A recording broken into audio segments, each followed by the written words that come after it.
My question, you mentioned like like the Bible a lot in some of your Yeah, talks, right? yeah. Why would Allah subhanahu wa ta'ala let the Bible be corrupt if he wanted people to follow him? He didn't let the Bible be corrupt. This goes back to a more fundamental question, Beta. Allah put human beings on the earth and He made them Khalifa. Khalifa means, like, let's say you're in school, I'm guessing, right? So, what grade are you in?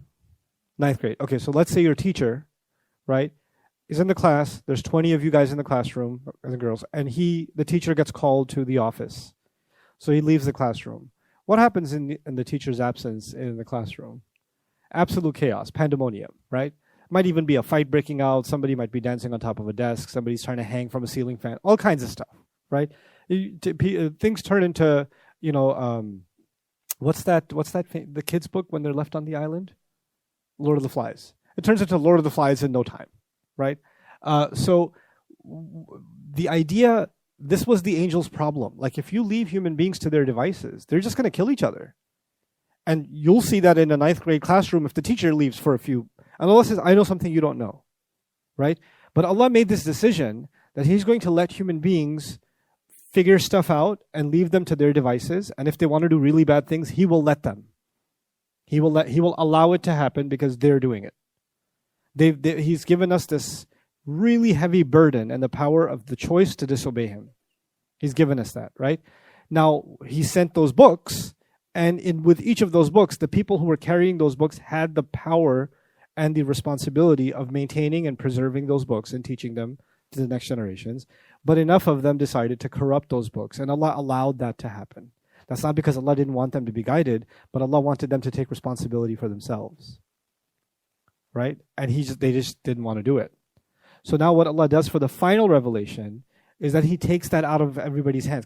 And the reason He did that, there's also a reason why didn't Allah let the Quran be changed. And the reason for that is directly connected to the fact that our Prophet is the last one, right? So if human beings corrupt this book also, there's nobody that's going to be sent to fix what's been messed up. Like Jesus came to fix what was messed up in the Torah, right? And then the Quran came and fixed what was corrupted in the gospel given to Jesus and the Torah, right? And what was lost in previous scripture. So, but after Prophet Muhammad ﷺ, nobody else is going to come. So the chain of prophets was there to undo the damage that was done. But since it's the final prophet, now the book is, you no longer have the ability to damage it. Even if you want to, you can't do it. Even if you want to replace one ayah, you won't be able to do it. Try it and see if it works for you. There's the people who don't like Islam or people who don't like religion, world powers have billions, if not trillions of dollars in circulation, right? They can put that money into war. They can put that money into media. They can put that money into education, anything.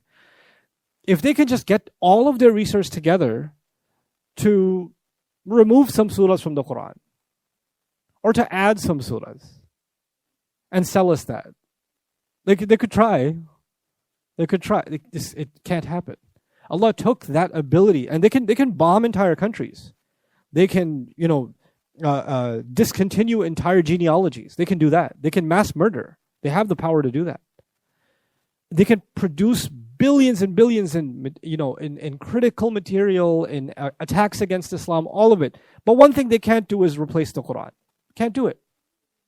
It's something Allah took out of their hands.